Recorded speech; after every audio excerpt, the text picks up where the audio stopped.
This is Melville Hill. This is part of Edwardian and Victorian Torquay. Before we walk up the hill a little bit, I just wanted to point out this pub. This is the Clipper, and at the moment it's being converted into a house. However, it was the original base for Torquay's beatniks back in the late 50s and early 1960s. So many famous sort of artists actually performed in here.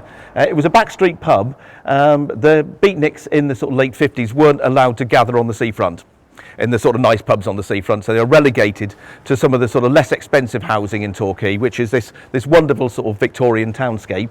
So in here we've had Donovan, who performed, and he actually wrote his hit single Catch the Wind in Abbey Road, which is just down the bottom here.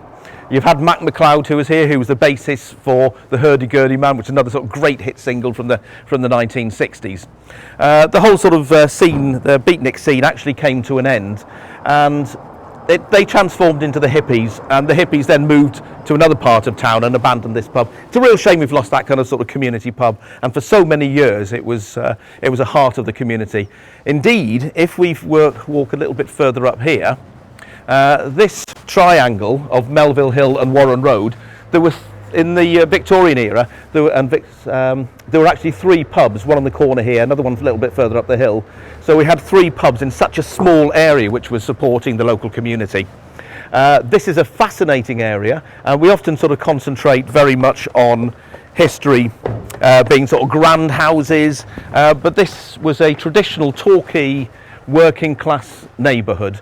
There's a number of shops behind you. Obviously they're not shops anymore. These houses are Grade 2 listed. They're Victorian from about 1840s, and it's a fascinating community and a rapidly growing community. It has its challenges, admittedly, and a lot of these houses have actually been converted into houses of multiple occupation of various qualities, but it's still a particularly interesting area, and it's something we shouldn't forget, that history isn't just those grand houses, it's the houses of the working class.